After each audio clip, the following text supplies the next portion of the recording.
नमस्कार। आदर्श शिक्षण समिति बाड़मेर, कक्षा षष्ठी, विषय हिंदी प्रकरण झांसी की रानी भाग 2। आज हम झांसी की रानी कविता का अध्ययन करेंगे। पूर्व के वीडियो में हमने 1 से 6 तक की सप्रसंग व्याख्या जानी थी। आज हम आगे की व्याख्या के बारे में जानेंगे। ये झांसी की रानी कविता की कवित्री हैं सुभद्रा कुमारी चौहान। इनके जीवन का परिचय हम पूर्व के वीडियो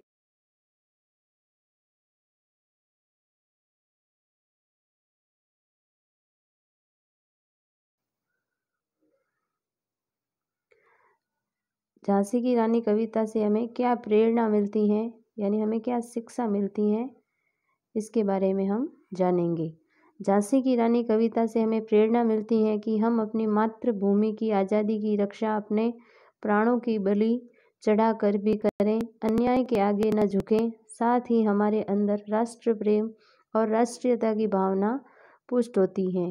यानी जिस प्रकार झांसी की रानी ने अंतिम समय तक अंग्रेजों से उसने लोहा लिया और युद्ध किया, उसी प्रकार हमें भी अपने जीवन में किसी के सामने नतमस्तक नहीं होना चाहिए और अन्याय के विरुद्ध हमेशा सिर उठाकर उसका सामना करना चाहिए। अब हम आगे की सप्रसंग व्याख्या के बारे में जानेंगे। अनुनय विनय नहीं सुनता है विकट फिरंगी की माया, व्यापारी बन दया चाहता था जब वह भारत आया। डलहौजी ने पैर पसारे अब तो पलट गई काया, राजाओं नवाबों को भी उसने पैरों ठुकराया। रानी दासी बनी बनी यह दासी अब महारानी थी, बुंदेलहर बोलों के मुँह हमने सुनी कहानी थी, खूब लड़ी मर्दानी वह तो झांसी वाली रानी थी। इसके शब्दार्थ: अनुनय विनय प्रार्थना, विकट यानी अजीब या कठिन, माया चाल, काया पलटना बदलाव आ जाना। प्रस्तुत पंक्तियाँ हमारी पाठ्य पुस्तक वसंत भाग 1 में संकलित कविता झांसी की रानी से ली गई हैं। इसकी रचयिता सुप्रसिद्ध कवित्री सुभद्रा कुमारी चौहान है। इन पंक्तियों में लक्ष्मीबाई की वीरता का गुणगान किया है। व्याख्या: अंग्रेजों की चालाकियों को समझना कठिन था। वे किसी की प्रार्थना नहीं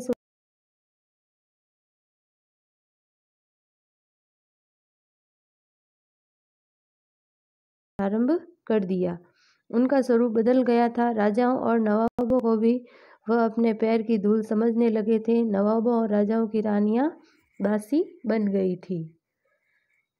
अर्थात जब अंग्रेज भारत आए व्यापार करने के लिए, तब उन्होंने भारतीयों में आपसी फूट डालना प्रारंभ कर दिया और उन पर अधिकार कर अपना राज्य विस्तार किया। अगला प्रसंग है: छीनी राजधानी दिल्ली की, लिया लखनऊ बातों बात, कैद पेशवा था बिठूर में, हुआ नागपुर का भी घात। उदयपुर तंजौर सतारा कर्नाटक की कौन बिसात, जबकि सिंध पंजाब ब्रह्मा पर अभी हुआ था वज्र निपात। बंगाले मद्रास आदि की भी तो यही कहानी थी, बुंदेलहर बोलों के मुँह हमने सुनी कहानी थी, खूब लड़ी मर्दानी वह तो झांसी वाली रानी थी। जैसा कि आप दृश्य में देख रहे हैं कि ये अंग्रेजों द्वारा दिल्ली पर अधिकार किए जाने का वर्णन है। दहली दिल्ली, घात धोखा बिसात हैसियत प्रसंग। प्रस्तुत पंक्तियां हमारी पाठ्य पुस्तक वसंत भाग 1 में संकलित कविता झांसी की रानी से ली गई हैं। इसकी रचयिता सुप्रसिद्ध कवित्री सुभद्रा कुमारी चौहान है। इन पंक्तियों में झांसी की रानी लक्ष्मीबाई की वीरता का गुणगान किया है। अंग्रेजों ने राजधानी दिल्ली छीन ली। देखते ही देखते लखनऊ पर भी अधिकार कर लिया। उन्होंने पेशवा को बिठूर में कैद कर लिया। नागपुर पर भी धोखे से अधिकार कर लिया। उदयपुर तंजौर सतारा और कर्नाटक की भी उनके सामने कोई हैसियत नहीं रही। सिंध पंजाब ब्रह्मपुत्र पर भी उनके भीषण आक्रमण की मुसीबत आई। बंगाल और मद्रास आदि राज्यों की भी यही दशा थी। बुंदेले हमें इनकी रक्षा के साथ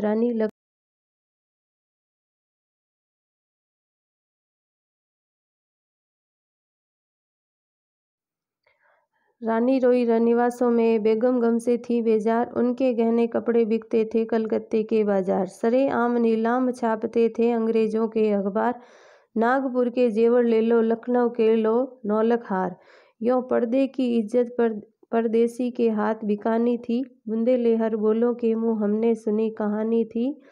खूब लड़ी मर्दानी वह तो झांसी वाली रानी थी। रनिवास यानी रानी के रहने का स्थान। बेगम यानी बादशाह की पत्नी। बेजार यानी दुखी परेशान। सरेआम खुलेआम। परदेसी यानी दूसरे देश के। प्रसंग पूर्व के समान ही है। व्याख्या। अंग्रेजों ने देसी राजाओं और नवाबों का अपमान किया, जिससे रनिवासों में उनकी रानी और बेगमें दुख से बेहाल हो रोया करती थी। उनके कपड़े और गहने कलकत्ते के बाजार में बेचे जाते थे। अंग्रेज अपने अखबारों में खुलेआम उनकी नीलामी के विज्ञापन छापते थे। इस प्रकार पर्दे में रहने वाली भारत की इज्जत विदेशियों के हाथों बेची जा रही थी। बुंदेले हर बोलों के मुंह से हमने रानी के पौरुष और वीरता की कहानियां भी सुनी है। कुटियों में थी विषम वेदना, महलों में आहत अपमान। वीर सैनिकों के मन में था अपने पुरखों का अभिमान। नाना धुंधु पंत पेशवा जुटा रहा था सब सामान। बहिन छबीली ने रणचंडी का कर दिया प्रकट आह्वान। हुआ यज्ञ प्रारंभ उन्हें तो सोई ज्योति जगानी थी। बुंदेले हर बोलों के मुँह हमने सुनी कहानी थी।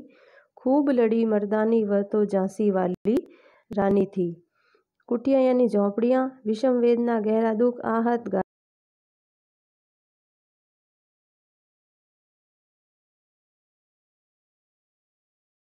प्रारंभ यानी शुरू।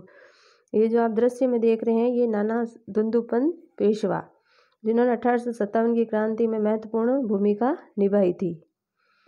प्रसंग पूर्व के समान ही है। व्याख्या। अंग्रेजों की नीतियों से सभी लोगों में आक्रोश था। झोपड़ियों में रहने वाले जहां गहरा कष्ट झेल रहे थे, वहीं महलों में रहने वाले अपने अपमान से आहत थे। दूसरी ओर देश के वीर सैनिक अपने पूर्वजों के प्रति अभिमान के भाव से भरे हुए थे। नाना धुंधुपंत पेशवा उसी समय युद्ध के लिए आवश्यक सामग्री जुटाने में लगे हुए थे। उधर उनकी छबीली बहन लक्ष्मीबाई ने खुलेआम रणचंडी का रूप धारण कर युद्ध का ऐलान कर दिया। इस प्रकार युद्ध का वह पावन यज्ञ शुरू हुआ जिसे देश और देशवासियों के हृदय की सोई हुई ज्योति को जगाना था। बुंदेले हमें उस महान और वीर रानी की कथा सुनाते हैं। यानी जब सब जगह दुख का वातावरण था तो नाना धुंधुपंत पेशवा थे, वो क्रांति के लिए आवश्यक सामग्री जुटा रहे थे ताकि अंग्रेजों का सामना आसानी से कर सके। और जो छबीली यानी लक्ष्मीबाई ने भी रणचंडी का रूप धारण कर युद्ध का ऐलान कर दिया था। उन्होंने हार अंतिम समय तक नहीं मानी थी। अब गृह कार्य प्रश्न है कविता से। ये कुछ बहुविकल्पी प्रश्न है, ये आपको कॉपी में करने हैं।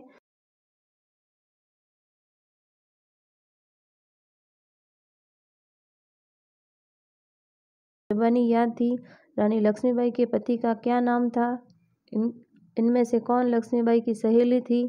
अंग्रेजों के मित्र सिंधिया कहाँ के शासक थे? रानी लक्ष्मीबाई की ने किस आयु में वीरगति पाई? और अंग्रेजी शासन की नीतियों के विरुद्ध कौन क्रोधित हो उठे थे? झांसी की रानी की तलवारबाजी देखकर मराठे क्या होते थे? और झांसी के राजा की मृत्यु के बाद इनमें से कौन खुश हुआ? ये कुछ बहुविकल्पी प्रश्न है, इनके उत्तर भी आप नीचे दे रखे हैं। ये आपको कॉपी में स्वच्छ एवं सुंदर लेखनी में करने हैं। धन्यवाद।